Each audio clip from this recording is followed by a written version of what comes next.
मो ना आज्ञा लक्ष्मीधर मल्लिक मु भद्रक डिस्ट्रिक्ट लोक बर्तमान किंतु अच्छी पूरी अन्नपूर्णा थिएटर ग्रुप रे आपण मैंने जी अभिनय कथा कहते अभिनय केमिति करा जाए ताकू आम शिखिलु मास्टर रामचंद्र माणिया काशीनाथ साहू दुखीराम साई व्योमकेश त्रिपाठी लक्ष्मीनारायण पात्र दुर्लभ सिंह यही मैंने शिखेले वर्तमान दोदुल्यमान अवस्था रोचे मोर 85 वर्ष बयस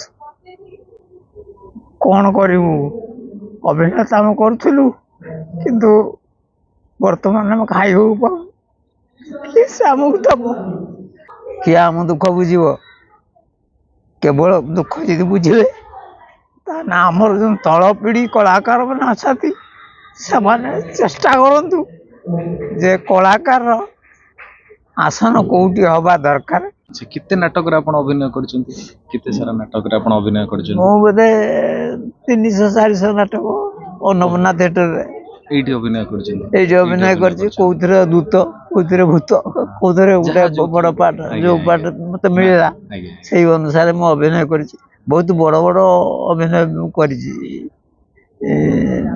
सब नाटक होता मायाबिनी गोटे नाटक मुझे नाटक मोर 17टा सीन से बही से भी अभिनय कर कंसाघाटर अभिनय कर लक्ष्यरा अभिनय कर बाड़ुजे नाटक मुझे आंबल चटा रघुनाथ रोल भी कर मो सांगर मो बाप पाठ करते रामचंद्र पतेहरी बेले बेले करते दुखीराम साई।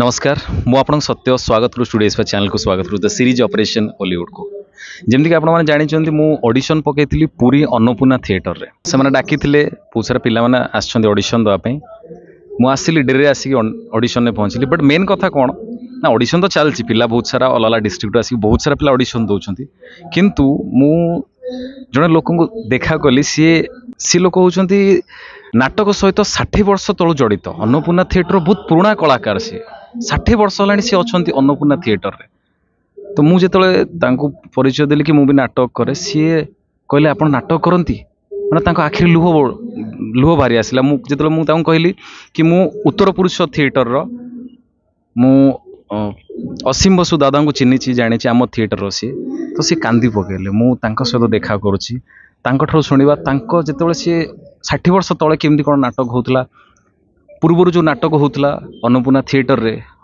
थिएटर जो सब नाटक होता से दुखीराम स्वाई जिते पुराना कलाकार जिते लिजेंड अच्छा जिते से गुड़ा लोक थिले से सहित समस्त सहित से मिशि अभिनय करिसेंती तो तांको विषय कथा हवा चलतु।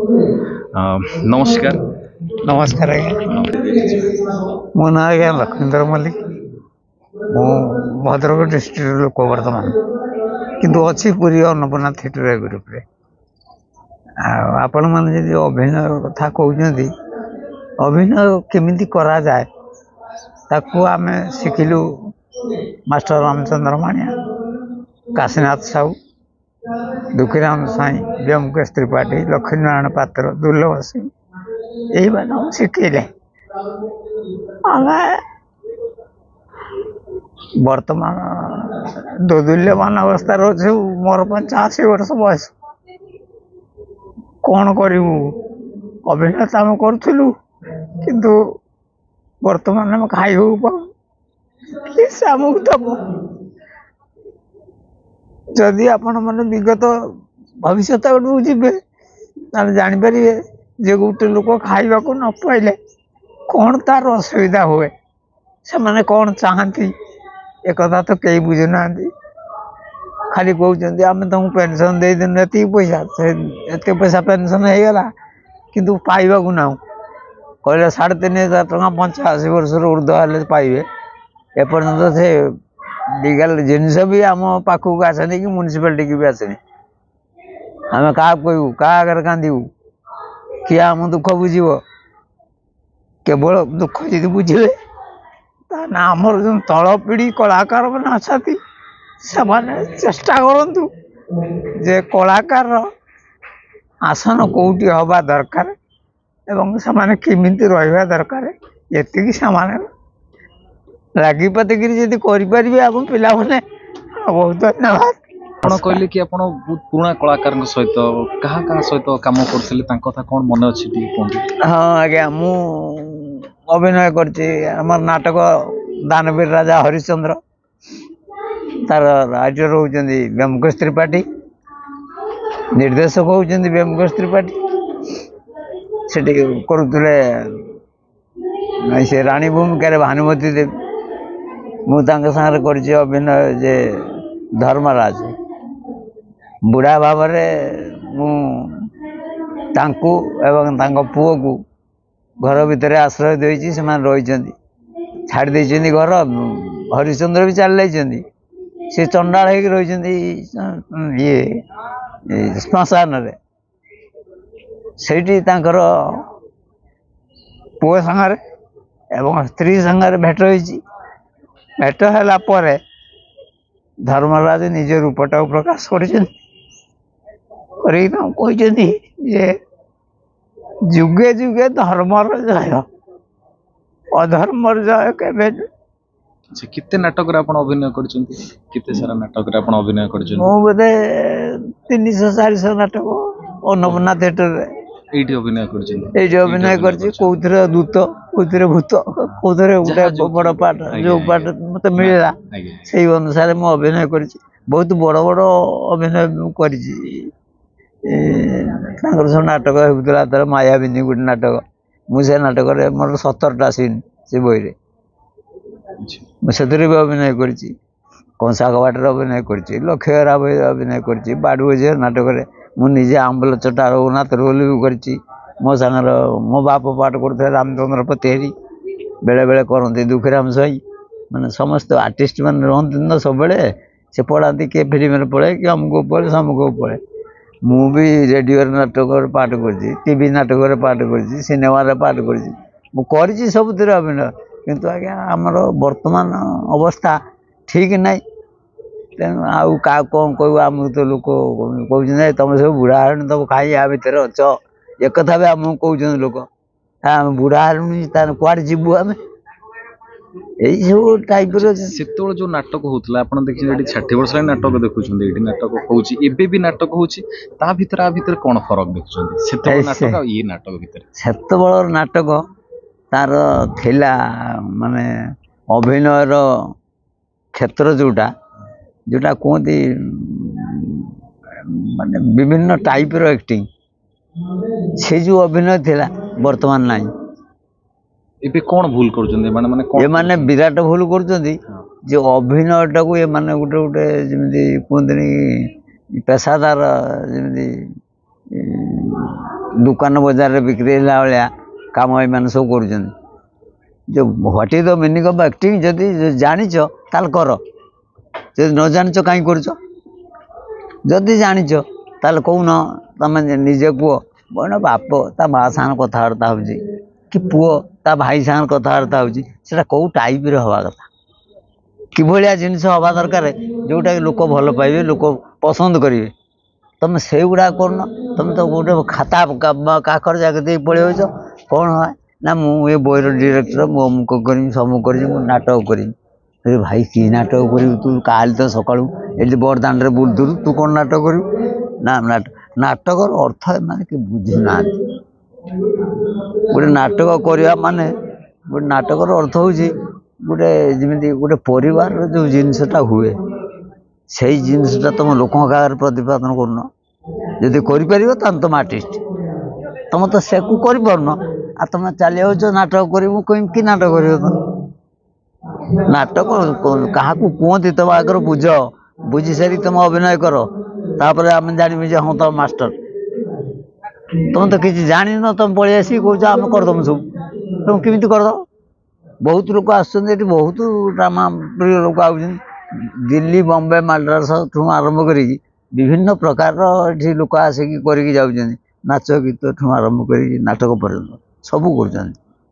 ହେଲେ ଯୋଉଟା ଆକ୍ଚୁଆଲ ଜିନିଷ, ଯାହାକୁ କୁହନ୍ତି ନ୍ୟାଚୁରାଲ, ସେ ନ୍ୟାଚୁରାଲଟା ନାହିଁ, ଲାଗୁଛି ଅଭିନୟ କରୁଛନ୍ତି ତାଙ୍କ ଭିତରେ, ଜୀବନ୍ତ ଅଭିନୟ ନାହିଁ। କିନ୍ତୁ ଆଗରୁ ଯାହା ହଉଥିଲା ସେତେବେଳେ ଲାଗୁଥିଲା। ସେଥିପାଇଁ ଦୁଃଖୀରାମ ସ୍ୱାଇଁ କଥା କହିଲା ଲାଗୁଥିଲା ସେ ଲୋକ ସେଇ ଲାଗୁନି, ସେ ଆକ୍ଟିଂ କଲା ବେଳେ।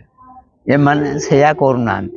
ଆଜ୍ଞା ଆଉ ଯଦି ବା କିଏ ଜଣେ ଅଧେ ଅଛନ୍ତି ଆସୁଛନ୍ତି ଭଲ ପିଲା ଆସୁଛନ୍ତି କରୁଛନ୍ତି ସେମାନେ ଅଭିନୟ ସେ ତାଙ୍କୁ ଲାଇକ୍ କଲା ଭଳିଆ ଲୋକ ବର୍ତ୍ତମାନ ବୋଧେ ଆମ ସମାଜ ଭିତରେ ସେତେ ନାହାନ୍ତି।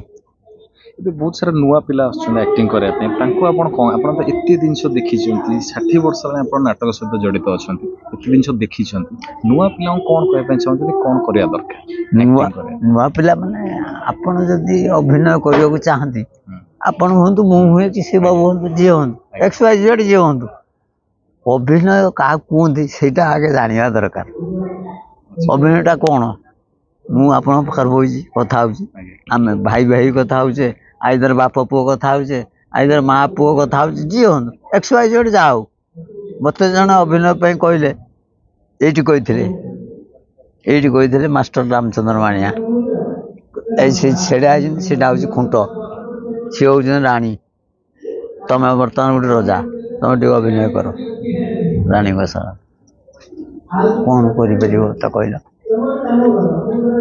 ରାଣୀ ବୋଲି ଭାବିକି ତମେ ଅଭିନୟ କରିବ ନା ନାହିଁ କଲି ମୁଁ ମୋ ଦ୍ୱାରା ଯେତିକି ସମ୍ଭବ ମୁଁ କଲି ତଥାପି ତାଙ୍କ ମନକୁ ପାଇଲା ସକ୍ସେସଫୁଲ ହେଲି ମୋତେ କହିଲେ ତୁ ଏଇଠି ରହ ତାପରେ ଦେଖିବା କ'ଣ ହେଉଛି ରହିଲି ଏଇ ହେଉଛି ମୋ ଜୀବନର ଆରମ୍ଭ ଆଉ ଶେଷ ପର୍ଯ୍ୟନ୍ତ କ'ଣ ମୁଁ ବହୁତ ନାଟକରେ ତ କରିଛି ଅଭିନୟ ମୋତେ ସେ ଯୋଉ ନାଟକ କରୁଥିଲେ ରିହର୍ସାଲ ହଉଥିବ ତ କେମିତି ରିହର୍ସାଲ ହଉଥିଲା ମନେ ଅଛି ଆପଣଙ୍କର? ହଁ ରିହର୍ସାଲଟା ହେଉଛି ମାନେ ଆପଣ ବସିଛନ୍ତି ଆପଣ ଜଣେ ଡାଇରେକ୍ଟର ଶିବାବୁ ଜଣେ ଆର୍ଟିଷ୍ଟ ମୁଁ ବି ଜଣେ ଆର୍ଟିଷ୍ଟ ଯେମିତି ଏବେ ସବୁ ନାଟକ ହଉଛି ସ୍କ୍ରିପ୍ଟ ଧରେଇ ଦଉଛନ୍ତି ସ୍କ୍ରିପ୍ଟ ନା ସିଏ ନାହିଁ ନା ଆମର ସେତେବେଳେ ଆଜ୍ଞା ରଙ୍ଗମଞ୍ଚ ଉପରେ ଆପଣ ଛିଡ଼ା ହେବେ ମାନେ ପ୍ରଥମ ଦିନ ରଙ୍ଗମଞ୍ଚ ଉପରେ ଛିଡ଼ା ହେବେ ଡାଇଲଗ ଆଗ ଶୁଣିବେ କହିବେ କେଉଁ ଜାଗାରେ କହିବେ ଆପଣ ଅଭିନୟ କରୁଛନ୍ତି ଆମର ସେତେବେଳେ ଥିଲା ନିୟମ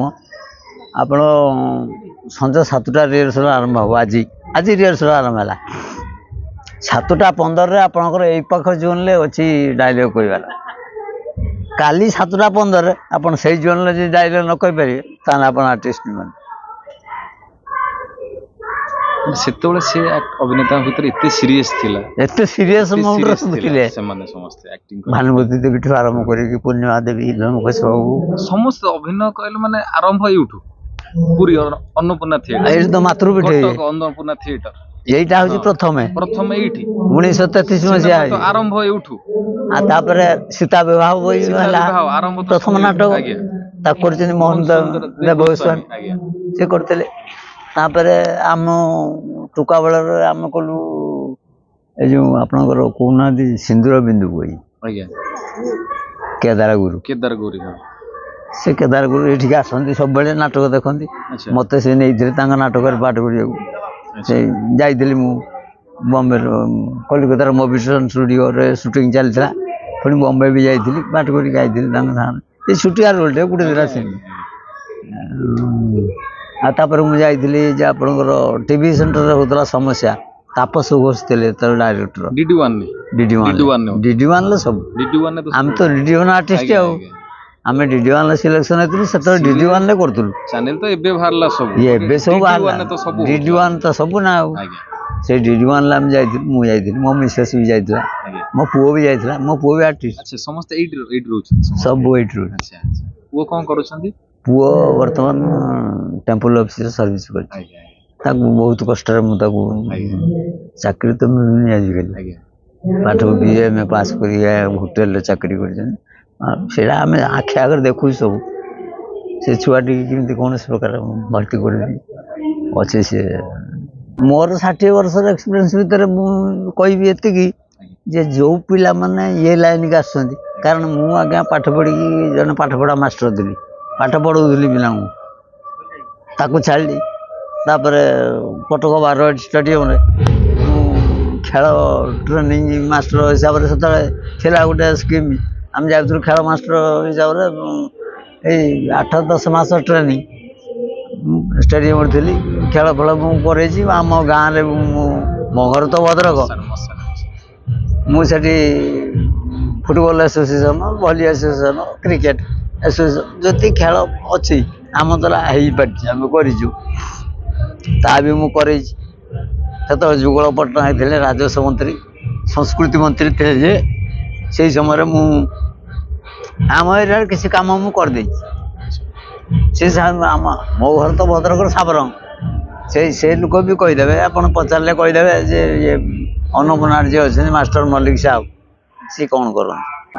ଯେତିକି ଅନୁଭୂତି ମୋର ଜୀବନ କାଳ ଭିତରେ ଆଉ ବିଭିନ୍ନ ଜାଗାରେ ଯାଇକି ନାଟକ ଶିଖେଇକି ଦି ପଇସା ଆଣିଲେ ପେଟ ପୋଷିବା ଚଳିବା। ଶେଷ କଥା କହିବି କି ଯୋଉ ବହୁତ ସାରା ନୂଆ ପିଲା ଆସୁଛନ୍ତି ଯେମିତି ସେମାନେ କାମ ଶିଖିବା ଦରକାର କି ନାହିଁ ଶିଖିବା ନିହାତି ଆବଶ୍ୟକ। ବହୁତ ସାରା ପିଲା ଆସୁଛନ୍ତି ଧରକ ସମସ୍ତଙ୍କର ଫୋନ ଅଛି ଦେଖୁଛନ୍ତି ଫିଲ୍ମ ତାପରେ ପଳେଇ ଅଡିସନ ଦେବା ପାଇଁ କିନ୍ତୁ ଟିକେ ଶିଖିଲେ ଭଲ ରକମ କାମ କରିବା। ଯେମିତି ଦୁଃଖୀରାମ ସ୍ୱାଇଁଙ୍କ ଦ୍ୱାରା ସେମାନେ ନାଟକ କରୁଥିଲେ ବହୁତ ନାଟକ କଲେ ତେଣୁ କାମ ଶିଖିଲେ ତାଙ୍କୁ ଡକା ହେଲା ଅଭିନୟ ପାଇଁ ଡକା ହେଲା ଅଭିନୟ ଦିଆ ହେଲା ନାଁ ହେଲା ଏପର୍ଯ୍ୟନ୍ତ ତାଙ୍କର ନାଁ ଅଛି ଆଉ ରହିବ ମଧ୍ୟ କାଳ ରହିବ କାହିଁକିନା ସେମାନେ କାମ ଶିଖିଛନ୍ତି ଜାଣିଛନ୍ତି ତ ସେଇଭଳିଆ ଶିଖିବା ଦରକାର ନିହାତି ଦରକାର ନା ସେଇଭଳିଆ ଶିଖିବା ଦରକାର। ଯେମିତି ଆମର ବ୍ୟୋମକେଶ ତ୍ରିପାଠୀ ଓଡ଼ିଶାର ପ୍ରଥମ ଲୋକ ଯିଏ ଯାଇକି NSD କରିଥିଲେ। NSD କରିଥିଲେ। NSD ବିଷୟରେ ଆପଣ ଭଲ ଭାବରେ ଜାଣିଛନ୍ତି। NSD ନାଟକ ବି ଏଇଠି ହୁଏ ଆସିକି NSD ନାଟକ ହୁଏ ତାଙ୍କରି ସାଙ୍ଗ ସେଇ ରୁମରେ ରହୁଥିଲେ ଏଇ ରୁମରେ ରହୁଥିଲେ ସେ ମୁଁ ତାଙ୍କ ଏଇ ରୁମରେ ଅଛି ସେ ଏଇ ରୁମରେ ରହୁଥିଲେ। ସେ ମୋତେ ଥରେ ପଚାରିଲେ ବୋଲେ ମୋ ନାଁ ଲକ୍ଷ୍ମୀଧର କହିଲେ ଲକ୍ଷ୍ମୀଧର ये मायाबीन नाटक गोटे आम नाटक है मायाबीन कहले ये तुमको गोटे हनुमान चला जय बजरंग बाली रोल मुझे देवी तुम ताकू कौ बाटर कर तुम कर तुमको किसी कहमी दुखीराम स्वाई सी मत नाकनी भद्रिकिया पठाण बोली मो घर भद्रक मत से सब डाकनी भद्रिकिया पठाण भद्रिकिया पठाण डाक से भद्रिकिया पठाण कड़ा से आसवे मो नाटक हूँ परशुराम नाटक तादर यही रोलटा तू करू जाबे यही रोलटा तू करदे जी कहीदेवे छाड़देवे आउ रिहर्सल देवेनि खाता भी ना तुम केमी कर ये गोटे बड़ अनुमति कारण आप विदाउट स्क्रिप्ट विदाउट डायलॉग खाली जहाँ रिहर्सल देवे स्टेज रे से दरकार मु बही फई पढ़ेनि कि पाठ घुसे मोर यहाँ गोटे एक्सट्रा क्वालिटी थिला बोधे भगवान नहीं मत चलता मन तो होगा कौन करिया। बहुत सारा पिला मंच को जो मुझे देखुची आज देखिए बहुत सारा पिला मंच को गला डरुंच थरुंच तो ये डर केमती से मंचटा कौन जान ना यहाँ हूँ प्रकृत माने जहाँ कहते अभिनय शिक्षा क्षेत्र मातृपीठ ये मातृपीठ ये जगह पर जी चढ़ो से बहुत भाग्यवान जी तार कौन गोटे थिला आगुरी आशीर्वाद से ये मंच पर चढ़ो ये मंच को जी जी से थर तार अच्छी गोटे गोटे जिनसर सब जिनसर गोटे इमेज अच्छी मंच कौन हम अन्नपूर्णा बी ग्रुप कहतु से मंच तो अलग मंच नुह ये मंच भाया से मंच ना तेणु सेठी जो अभिनय करते सामुएल साहू बाबू बाबी निरंजन शतपथी सी थे समस्ते ये गंडगोल नागिला भितर दुखीराम बाबू आउ व्योमकेश बाबू निरंजन शतपथी सामुएल साहू एक भितर कौन गोटे डिस्टर्बान्स है सी जा हडकिणी 1936 करदे अन्नपूर्णा बी ग्रुप कटक से मुझे थी तेणु आम अच्छु बहुत दिन तेणु आमको किए पचार कई पचार नहीं खाली पलि आसल बाबा तुम्हें मत केमी भेट पाइल मत केमी देखा मुझे भगवान जान कथा तुम ठिकाना मत जदि आसबि फेर ठीक आसबि ना जदि आवश्यक पड़े आपनकर कौन से गोटे कैरेक्टर मत डाक एवेलेबल सब बेले मु अच्छी बची थी मोर 85 इयर्स है मु 85 वर्ष लोक रही 60 वर्ष है ତେଣୁ କ'ଣ ଗୋଟେ ଦରକାର ପଡ଼ିବ ଯଦି କ୍ୟାରେକ୍ଟର ପାଇଁ ଆଜ୍ଞା ଆପଣ ଡାକି ପାରନ୍ତି। ଆଜ୍ଞା ଆଜ୍ଞା ମୁଁ ରଖିବି ଆପଣଙ୍କ ନମ୍ବର ରଖିବି। ମୁଁ ଭୁବନେଶ୍ୱର ରହେ, ମୋର ଆରମ୍ଭ ଉତ୍ତର ପୁରୁଷ ଥିଏଟର ମଞ୍ଚ, ସେଇଠୁ ମୁଁ ଆରମ୍ଭ, ସେଇଠୁ ଆଚ୍ଛା ଶିଖିବା ନାଟକ ଆଚ୍ଛା ଜାଣିବା ସେଇଠୁ ଆରମ୍ଭ। ଦାଦା ସେତେବେଳେ ଥିଲେ, ଦାଦା ଯେତେବେଳେ ଏଇଠି ଏଇଠି ତ ସ୍ୱର୍ଗଦ୍ୱାର ଏଇଠି ଦାଦାଙ୍କୁ ହଁ ଅସୀମ ବସୁ ପୁରା ଆସନ୍ତି। ଅସୀମ ବସୁ ପୁରା ମୋ ୱାଇଫର ସମ୍ପର୍କୀୟ ଲୋକ, ଆଚ୍ଛା ଆଚ୍ଛା ସେ ବଙ୍ଗାଳୀ ଲୋକ, ହଁ ବଙ୍ଗାଳୀ ପଶୁ ବଙ୍ଗାଳୀ ମୋ ସ୍ତ୍ରୀ ବି ବଙ୍ଗାଳୀ ଲୋକ। ଆଚ୍ଛା ଆଚ୍ଛା ତେଣୁ ସେମାନେ, ମୋ ସ୍ତ୍ରୀ ହେଉଛି ପୂର୍ଣ୍ଣ ସିଂଙ୍କ ଝିଅ।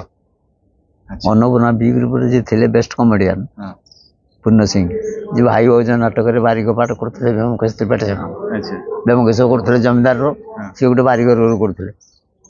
ସେ ହେଉଛନ୍ତି ତାଙ୍କ ବାପା, ସେ ଜଣେ ବେଷ୍ଟ କମେଡ଼ିଆନ୍, ବହୁତ ବଡ଼ ଆର୍ଟିଷ୍ଟ। ସେ ତ ଚାଲିଗଲେଣି, ତାଙ୍କରି ଝିଅ ସିଏ, ମୋ ମିସେସ୍। ଆଚ୍ଛା ଆମେ ତ କଳାକାର ଗୋଷ୍ଠୀ ଆଉ, ତେଣୁ ସେ ଜଣ କଳାକାର ଫ୍ୟାମିଲିର ପିଲା, ଆଉ ମୁଁ ଜଣ କଳାକାର, ତେଣୁ ଆଜ୍ଞା ହଉ ଆମେ ବହୁତ ବହୁତ ଧନ୍ୟବାଦ ଏତେ କଥା କହିଲେ। ପିଲା ବହୁତ ଜଣ ନୂଆ ପିଲା, ସେମାନେ ଶୁଣିବେ ଆପଣଙ୍କ କଥା ହଁ ଶୁଣିକି ଶୁଣନ୍ତୁ, ପ୍ରଭାବିତ ହେବେ। ଆଉ ଯଦି କିଛି ଜାଣିବା ପାଇଁ ଚାହୁଁଛନ୍ତି ଆଜ୍ଞା। ଆପଣ ଆସୁନାହାନ୍ତି କେତେବେଳେ, ହଁ ମୁଁ ଆସିବି। ମୁଁ ଆପଣଙ୍କ ସାଙ୍ଗରେ କଥା ହେବି, ଆଜ୍ଞା ଜାଣିବେ। ଆଜ୍ଞା ମୁଁ ବହୁତ କଥା ଆପଣଙ୍କୁ କହିବି, ଆଜ୍ଞା ମୁଁ ନାଟକ ଆସିବି। ସମ୍ବନ୍ଧୀୟ ବହୁତ କଥା, ବହି, ଯେଉଁ ନାଟକ ବହି ସବୁ ଆମର ହେଇଛି। ଆଜ୍ଞା ଆମର ସେତେବେଳେ ଯେଉଁ ନାଟକ ହୁଏ, ଗୋଟେ ନାଟକ ବହିକି ସାର୍ ଅଛନ୍ତି, ତମେ ଅଛ, ମୁଁ ଅଛି, ସବୁ ଆମେ ସମସ୍ତେ ଅଛେ, ବସିଯିବେ 5 ଜଣ ଡାଇରେକ୍ଟର। ଅନ୍ନପୂର୍ଣ୍ଣା ଥିଏଟର ସେତେବେଳେ 5ଟା 7ଟା ଡିରେକ୍ଟର ଥିଲେ, ସମସ୍ତେ ବସିବେ, ସମୀକ୍ଷା କରାହେବ ଯେ ଏ ଡାଇଲଗ ଏଠି ରଖାଯିବ କି ନାହିଁ। ଆପଣ ଚିନ୍ତା କରନ୍ତୁ ଯେ ଗୋଟିଏ ଶବ୍ଦ କହିବା ପାଇଁ କେଉଁ ଡାଇଲଗ ଦରକାର, କ'ଣ କହିଲେ ଜନସମାଜ ପାଇଁ ଠିକ୍ ହେବ, କ'ଣ କହିଲେ ଜନସମାଜ ପାଇଁ ଠିକ୍ ହେବନି, ସେଇ ଜିନିଷଟାକୁ ଆଗ ସମୀକ୍ଷା କରାହେବ। ନାଟକ ହେଲା ବେଳକୁ ଆଜ୍ଞା ମାସେ, ଗୋଟେ ମାସ ଲାଗିଯାଉଥିଲା ସେତେବେଳେ ନାଟକ ଗୋଟେ ନୂଆ ନାଟକ କରିବ ଗୋଟେ ମାସ। ଗୋଟେ ମାସ ରିହର୍ସାଲ ହେଲା ଭିତରେ କେତେ ମାର୍ଜିତ ହେଇକି ସେ ଜିନିଷ ଯାଇକି ହୁଏ, ସେଇଟା ଅନ୍ନପୂର୍ଣ୍ଣା ଥିଏଟର କରେ। ଆଉ ଆଜ୍ଞା ବର୍ତ୍ତମାନ ଆମେ 8-10ଟା ପିଲାଙ୍କୁ ଡାକି ଆଣିକି 8 ଦିନ ରିହର୍ସାଲ କରିଦେଇକି ଆମେ ନାଟକ କରିଦେବା। ହବ ସେଇଭଳିଆ କ'ଣ ହବ? ଆଉ କେମିତି ହବ ଆଜ୍ଞା କହୁନାହାନ୍ତି। ମୁଁ ଏଠି ଗୋଟେ ପାଦ ପକେଇ ଆଗକୁ ଯିବି, ଯଦି ଆଜି ମୁଁ ଏଠି ପାଦ ପକେଇକି ଆଗକୁ ଯାଇଛି, ଗୋଟେ ସେଣ୍ଟେନ୍ସ କହିଛି, ମୁଁ କୁଆଡ଼େ ଯିବି, ଜଷ୍ଟ ଲାଇକ୍ ମୁଁ କୁଆଡ଼େ ଯିବି ଗୋଟେ ଡାଇଲଗ କହିଛି, ଗୋଟେ ପାଦ ପକେଇକି ଯାଇଛି, କାଲି ଆପଣ ଠିକ୍ ସେଇ 10ଟା ବେଳକୁ ସେଇ ପାଦ ପଡ଼ିବ, କହିବେ ଆପଣ ମୁଁ କୁଆଡ଼େ ଯାଇଛି, ନହେଲେ ଆପଣ କ୍ୟାନ୍ସଲ୍, ଆପଣ ଅଭିନେତା ନୁହନ୍ତି, ହେଇପାରିବେନି। ସେତେବେଳେ ଆଜ୍ଞା ଆମେ ଥିଲା ସବୁ ଶିକ୍ଷା, ଏବେ ତ ନାହିଁ କିଛି। ଏବେ ସେ ଯୁଆଡ଼େ ପାରେ ତାହା କରୁଛନ୍ତି, ମନ ଇଚ୍ଛା ତାଙ୍କର ସବୁ କହିଦେଉଛନ୍ତି, କହିଦେଇକି ତାଙ୍କ କିଏ କୁଆଡ଼େ ଯାଉଛନ୍ତି, ତାଙ୍କ ବଡ଼ ବଡ଼ ଆଉଛନ୍ତି ସବୁ ପଇସା ବାଲା ପିଲା, କିଏ ମୋଟର ସାଇକେଲ ଲାଗୁଛି, କିଏ କାରରେ ଆଉଛି, କିଏ ସବୁ ତାଙ୍କର କ'ଣ କରିକି ଯାଉଛନ୍ତି। ଆମେ କୋଉଠୁ ଆସିବୁ ତାଙ୍କ ପାଖକୁ, ଆମେ ତ ଛୋଟିଆ ଲୋକ, ଆମେ କାହିଁ। ନାଇଁ ନାଇଁ ସେମିତି କିଛି ନାହିଁ। ଆପଣ ଏତେ ଦିନ 60 ବର୍ଷର ନାଟକ ସହିତ ଜଡ଼ିତ। ହଁ ମୁଁ 60 ବର୍ଷ ନାଟକ ସହିତ ମୁଁ ଶୁଣିଲି, ମୁଁ ସେଇଥିପାଇଁ ଚାହିଁଲି ଟିକେ ଆପଣଙ୍କ ସହିତ କଥା ହେବି, ଆଉ ଆପଣଙ୍କ କଥା ଟିକେ ସମସ୍ତଙ୍କୁ ଶୁଣେଇବି। ମୋର ଯେତେବେଳେ 9 ବର୍ଷ, ଆଜ୍ଞା ଆମର ଗାଁ ହେଉଛି ସାବରଗ, ହେଉଛି ଆମର ସେଣ୍ଟ୍ରାଲ ପ୍ଲେସ୍। ଆଜ୍ଞା ସେଇଠି ଆମର ଗୋଟେ ନାଟକ ହେଲା, ସ୍କୁଲ ନାଟକ ହେଉଛି ବବ୍ରୁ ବାହନ, ଆପଣ ଜାଣିଥିବେ, ଚକ୍ରୀ ନାଟକ। ସେଥିରେ ବବ୍ରୁ ବାହନ କ୍ୟାରେକ୍ଟର ମୋତେ ଛିଡ଼ା କରିଲେ, ମୁଁ ଅଭିନୟ ବି କଲି। ତାପରେ ନାଟକ କେତେ ପ୍ରକାର ନାଟକ ସବୁ ହେଲା, ହେଇସାରିଲା ପରେ ମୁଁ ଯେତେବେଳେ ଅନ୍ନପୂର୍ଣ୍ଣାକୁ ଆଇଲି, ମୋତେ ସେତେବେଳେ ପ୍ରଥମେ ବାଲୁଗାଁର କ୍ୟାମ୍ପ ଥାଏ, ଜଣେ କରୁଥିଲେ ଗୋଟେ କ୍ୟାରେକ୍ଟର, ଆମ୍ବୁଲ ଚଟା ରଘୁନାଥ, ବାଡ଼ୁଅ ଝିଅ ନାଟକ, ଭୁବନେଶ୍ୱର ମହାପାତ୍ର ହେଉଛନ୍ତି ରାଇଟର, ଦୁଃଖୀରାମ ସ୍ୱାଇଁ ହେଉଛନ୍ତି ଡିରେକ୍ଟର। ମୋତେ କହିଲେ କ'ଣ ନାଟକ ବନ୍ଦ ହେବ, ସେ କ୍ୟାରେକ୍ଟର ଯିଏ କରେ ସେ ପଳେଇଲାଣି, କେମିତି ହେବ ହେ। ସେଇଠୁ ଆମର ଯିଏ ମ୍ୟାନେଜର ଥିଲେ ଅନ୍ନପୂର୍ଣ୍ଣାର, ବାଲୁକେଶ୍ୱର ରଥ, ତାଙ୍କ ଘର ବୀର ହରକୃଷ୍ଣପୁର, ଏଇଠି ପୁରୀ ପାଖରେ ଅଳ୍ପ ବାଟ। ସେ ମୋତେ କହିଲେ, ମୁଁ ତାଙ୍କ ସାଙ୍ଗରେ ଥାଏ, ଯେତେବେଳେ ଆସିଲି ଅନ୍ନପୂର୍ଣ୍ଣାକୁ ମୁଁ ତାଙ୍କରି ପାଖରେ ରହୁଥିଲି। ସେ ମ୍ୟାନେଜରଙ୍କ ପାଖରେ ମୋତେ ବାବୁରାମ ଗାନ୍ଧୀ କହିଲେ, ତୁ ମ୍ୟାନେଜରଙ୍କ ପାଖରେ ରହ। ତାଙ୍କରି ପାଖରେ ରହୁଥିଲେ। ମୋତେ କହିଲେ କେମିତି ହେବ, କ'ଣ ପଇସା ଫେରେଇଦେବା ଲୋକଙ୍କୁ, 1000 ଟଙ୍କା ଟିକେଟ୍ ବିକିଛି, ବାଲୁଗାଁର କେମିତି ଥାଏ। ସେତେବେଳେ ଟିକେଟ୍ ସେଲ୍, ସବୁ ନାଟକ ଟିକେଟ୍ ସେଲ୍ ହେଉଛି ଆମର। ନାଇଁ ବର୍ତ୍ତମାନ ଅନ୍ନପୂର୍ଣ୍ଣା ଯେଉଁ ନାଟକ ହେବ ଟିକେଟ୍ ସେଲ୍, ଟିକେଟ୍ ସେଲ୍ ହେଉଛି। ୱିଦାଉଟ୍ ଟିକେଟ୍ରେ ଆମେ କାହାକୁ ଛାଡ଼ିବୁନି। ବାହାର ନାଟକ ଯିଏ କରୁଛନ୍ତି ସେମାନଙ୍କ ନାଟକ ଦେଖିବ ସିଏ ଅଲଗା ପ୍ରକାର। ଟିକେଟ ମାନେ ସି ଯୋଉ ସେତେବେଳେ ଯୋଉ ଭଳିଆ ହଉଥିଲା ଏବେ ସେଇଭଳିଆ ହଉନାହିଁ। ନାଇଁ ସେତେବେଳେ ନାଟକ ଟିକେଟ ସେଲ୍ ହଉନାହିଁ, ବଟ୍ ହବା ଦରକାର ସମସ୍ତଙ୍କୁ ପଇସା ମିଳିବା ଦରକାର, କଳାକାର ମାନେ ପାଇବା ଦରକାର। ତମେ ଯୋଉ ଭାବୁଛ ମାଗଣାରେ ସବୁ କରୁଛନ୍ତି ସେମାନେ କଣ କରିଦଉଛନ୍ତି, କିନ୍ତୁ ଆମ ଅନ୍ନପୂର୍ଣ୍ଣା ଥିଏଟର ଏବେ ବି ଯୋଉ ନାଟକ ହଉଛି, ଆମେ ଏବେ କରିଥିଲୁ ଗୋଟେ ନାଟକ ରଙ୍ଗ ବଦଳେ, ଏ ବୋଧେ 2 ବର୍ଷ ତଳେ ଆମର ଟିକେଟ ସେଲ୍ ହବା ଦରକାର। ଆମେ ନା ଟିକେଟରୁ ଯୋଉ ପଇସା ମିଳେ ସେଇ ପଇସାରେ ଯୋଉ କଳାକାର ମାନେ କେତେଜଣ ଆମେ ଅଛୁ ରୋଷେଇ ହେବ ଖାଇବେ, କୋଉଠୁ ଆଣିବେ ପଇସା? କୋଉଠୁ ଆସିବ? କଳାକାର କେମିତି ରହିବେ, କେମିତି ବଞ୍ଚିବେ? ଟିକେଟ ଯଦି ନ କରିବେ କେମିତି ହବ? ଆମେ ଟିକେଟ କରୁଛୁ 20 ଟଙ୍କା 30 ଟଙ୍କା 10 ଟଙ୍କା 20 30 10 କରିକି ଟିକେଟ ଯେତିକି ଆମର ହେଲା ସେଇ ହଉଛି ଆମର ପ୍ରାପ୍ୟ। ଆଉ ଏଇ ତ କଳାକାରଙ୍କର ଜୀବନ, ଆଉ କଣ କହିବା। ପିଲାମାନଙ୍କୁ ଆଶୀର୍ବାଦ କରନ୍ତୁ। ହଁ, ବହୁତ ସାରା ପିଲା ଦେଖୁଛନ୍ତି। ମୁଁ ସମସ୍ତଙ୍କୁ ପ୍ରଣାମ ଜଣେଇକି ଅନୁରୋଧ କରୁଛି, ଭାଇମାନେ ଯିଏ କଳାକୁ ଜୀବିକା ବୋଲି ଭାବୁଛନ୍ତି ତାହେଲେ ଆପଣ ଜୀବନ୍ତ ଅଭିନୟ କରିକି ଲୋକଙ୍କୁ ଦେଖାନ୍ତୁ, ସମାଜକୁ ପଡ଼ୁ ଶୁଭ ଦୃଷ୍ଟି। ତେଣୁ ଆପଣମାନେ ଠିକ୍ ଆଗକୁ ଯିବେ, ଏଥିରେ କିଛି ଭୁଲ ନାହିଁ। ଜଣେ କଳାକାର ଆଗକୁ ଯିବା ପାଇଁ ହେଲେ ତା ପାଇଁ ଗୋଟେ ଦରକାର ରାସ୍ତା, ଯେଉଁ ରାସ୍ତା କି ଆପଣମାନେ ଠିକ୍ କରିପାରିବେ ଅଭିନୟ ମାଧ୍ୟମରେ। ମୁଁ ବହୁତ କଥା ଶିଖିଲି, ମତେ ବହୁତ ଭଲ ଲାଗିଲା ଆପଣଙ୍କ ସହ ଦେଖା କରିକି। ପଇସା ତ ନିହାତି ଆବଶ୍ୟକ, ନିହାତି ସମସ୍ତଙ୍କୁ ଦରକାର, ବଞ୍ଚିବା ପାଇଁ ସବୁ ଦରକାର। ମୁଁ ବଞ୍ଚିବା ପାଇଁ ମୋ ବାବଦରେ ମୁଁ ଚେଷ୍ଟା କରୁଛି, ଆପଣ ବଞ୍ଚିବା ପାଇଁ ଆପଣଙ୍କ ବାବଦରେ ଚେଷ୍ଟା କରୁଛନ୍ତି। ଆପଣ କେଉଁ ଲାଇନ୍ରେ ଅଛନ୍ତି, କ'ଣ କରୁଛନ୍ତି, କେଉଁ ବାବଦରେ ଦି ପଇସା ମିଳିବ, ମୋ ପିଲା ପରିବାର ବଞ୍ଚିବେ, ମୁଁ ସେମିତି ଚେଷ୍ଟା କରୁଛି। କିନ୍ତୁ ଆଜ୍ଞା ଆମ କଳାକାରମାନଙ୍କର ବହୁ ଅସୁବିଧା ହେଉଛି। ଆମେ ନିଜକୁ ନିଜେ ଠିକ୍ କରିପାରୁନୁ ଆମେ କ'ଣ କରିବୁ। ରାତି ପାଇଁ ବର୍ତ୍ତମାନ ଆଳୁ କିଲୋ 50 ଟଙ୍କା, ପିଆଜ କିଲୋ 50 ଟଙ୍କା। ଆପଣ ମାର୍କେଟକୁ ଯଦି ଯିବେ ଆପଣଙ୍କ ମୁଣ୍ଡ ଖରାପ ହେଇଯିବ, କ'ଣ ଆଣିଲେ କ'ଣ ଖାଇବେ। ଆପଣଙ୍କ ପରିବାର କୁହନ୍ତୁ, ମୋ ପରିବାର କୁହନ୍ତୁ, ସମସ୍ତଙ୍କ ପରିବାର କୁହନ୍ତୁ, କେଉଁ ବାବଦରେ ଆପଣଙ୍କୁ କ'ଣ କରିବେ? ପଇସା ତ ଆମର ନାହିଁ। ସରକାର ଆମକୁ ପେନସନ୍ ଦେଉଛନ୍ତି 2000 ଟଙ୍କା, ଗଭର୍ଣ୍ଣମେଣ୍ଟ ପେନସନ୍ 2000 ଟଙ୍କା। 2000 ଟଙ୍କା ଆପଣ ମାସେ ଚଳିବେ ଗୋଟେ କରିପାରୁନି। କେମିତି ହେବ ଆଜିକା ଡେଟ୍ରେ? କେମିତି ହେବ? କେବେ ବି ହେବ? ତେଣୁ ଆଜ୍ଞା କେଉଁ ବାବଦରେ କେମିତି ଭାବରେ ଆମେ ଚଳୁଛୁ ଉପରବାଲା ଜାଗା। କଳାକାର ଏଇଭଳିଆ ଆପଣଙ୍କ ବୟସର ବହୁତ ଜଣ ଅଛନ୍ତି, ଓଡ଼ିଶା ଭିତରେ ବହୁତ ଜଣ ଅଛନ୍ତି, ବହୁତ କଳାକାର। ତାଙ୍କ ପାଇଁ କ'ଣ କରି ମାନେ ଯଦି କ'ଣ ଚାହୁଁଛନ୍ତି, ଯେମିତି ଗଭର୍ଣ୍ଣମେଣ୍ଟ ତରଫରୁ ହଉ ବା ପ୍ରାଇଭେଟ ତରଫରୁ କ'ଣ ହେବା ଦରକାର ତାଙ୍କ ପାଇଁ? ଆପଣ ଭାବୁଛନ୍ତି, ଆପଣଙ୍କର ଏତେ ଅଭିଜ୍ଞତା ଅଛି, ଆପଣ ଏବେ ହଇରାଣ ବି ହେଉଛନ୍ତି, ଆପଣ କ'ଣ ଭାବୁଛନ୍ତି କ'ଣ ହେବା ଦରକାର ଆପଣଙ୍କ ପାଇଁ? ଆପଣ ଏତେ ସାରା କଳାକୁ ଯୋଉ କଳାକାର ମାନେ ଅଛନ୍ତି, ସେ ଛୋଟ ହୁଅନ୍ତୁ କି ବଡ଼ ହୁଅନ୍ତୁ, କଳାକାର ମାନେ ବଞ୍ଚିବା ପାଇଁ ଯଦି ସ୍ୱତନ୍ତ୍ର ଗୋଟେ ବ୍ୟବସ୍ଥା ସରକାରଙ୍କ ତରଫରୁ କରାଯାଆନ୍ତା, ଏ ଜଣେ କଳାକାର, ଧର ମୁଁ ଜଣେ କଳାକାର କି ଆପଣ ଜଣେ କଳାକାର, ୟାଙ୍କୁ ଏତିକି ପଇସା ଦେଲେ ୟାଙ୍କ ପରିବାରଟା ମେଣ୍ଟେନ୍ ହେଇପାରିବ, ସେଇ ସାଂକ୍ସନ୍ଟା ଯଦି ସେମାନେ କରିଦିଅନ୍ତେ ତାହେଲେ ବୋଧେ। ଖାଲି କହୁଛି ଯେତେ ପୁରୁଣା କଳାକାର, ଯେତେ ବୟସ୍କ ଲୋକ ତାଙ୍କ ପାଇଁ କହୁଛି, ଆପଣ ଯେମିତି 60 ବର୍ଷ ଏଭବ। ମୁଁ ଆଜ୍ଞା ପିଲା କଳାକାରଠୁ ଆରମ୍ଭ କରି ବୁଢ଼ା ଆମ ପର୍ଯ୍ୟନ୍ତ କଳାକାର ସେମାନେ ତ କାମ କରୁଛନ୍ତି, କୋଉଠୁ ପଇସା ପାଇ, ଯୋଉମାନେ କାମ ତାଙ୍କର ସରିଲାଣି, କାମ କରିସାରିଲେଣି, ଏବେ ସେଇଭଳିଆ କାମ କରିପାରିବେନି ଯେମିତି ଆପଣଙ୍କ କଥା। ଆପଣ ଆଗରୁ ଯୋଉ ଭଳିଆ କାମ କରୁଥିଲେ ସେମିତି କ'ଣ କାମ ନାହିଁ, କିନ୍ତୁ ଆପଣଙ୍କୁ ଏବେ ମିଳିବା ଦରକାର। ହଁ, ଗଭର୍ଣ୍ଣମେଣ୍ଟ ତରଫରୁ କିଛି ମିଳିବା ଦରକାର, ଆମକୁ କିଛି ମିଳିବା ଦରକାର। ଯୋଉ ପଇସାଟା ଆପଣଙ୍କୁ ଯେମିତି 1000 ଟଙ୍କା 2000 ଟଙ୍କା ସେ କିଛି ହବନି ଆଜିକା ଡେଟ୍ରେ। ଯେ ଆପଣ ଆମେ କଳାକାର ଯୋଉ କେତେଜଣ ଏଠି ଅନ୍ନପୂର୍ଣ୍ଣା ଭିତରେ ଅଛୁ, ଆଇଦର ଓଡ଼ିଶା ଭିତରେ ଯେତେ ଅଛନ୍ତି, ସବୁ କଳାକାର ମାନଙ୍କ ପାଇଁ ମୁଁ ଗଭର୍ଣ୍ଣମେଣ୍ଟ ତରଫରୁ ଏତିକି ଅନୁରୋଧ କରିବି ଯେ ଆପଣ ଏମିତି ଗୋଟେ ଯୋଜନା ବ୍ୟବସ୍ଥା କରନ୍ତୁ ଏ କଳାକାରମାନଙ୍କ ପାଇଁ ଯେ ସେମାନେ କୌଣସି ପ୍ରକାର ବଞ୍ଚିଯାଆନ୍ତୁ, କୌଣସି ପ୍ରକାର ବଞ୍ଚନ୍ତୁ, ଗଣ୍ଡେ ଖାଇକିରି କୌଣସି ପ୍ରକାର ସେମାନେ ବଞ୍ଚିଯାଆନ୍ତୁ, ସେତିକି ହେଲେ ଆମ ଢେର। ଆମେ ଚାହୁଁନୁ ଆମକୁ ଗୋଟେ ଗଦି ଦିଅ, ଆସନ ଦିଅ, କି ବଡ଼ ଜାଗା ଦିଅ, ଆମର ଦରକାର ନାହିଁ। ସେତିକି ଆମକୁ ଦରକାର। ସେତିକି ଯଦି ସରକାର ବ୍ୟବସ୍ଥା କରିଦିଅନ୍ତେ ଆମେ ବୋଧେ ପ୍ରାୟ ସବୁ କଳାକାର ବଞ୍ଚିଯାଆନ୍ତେ।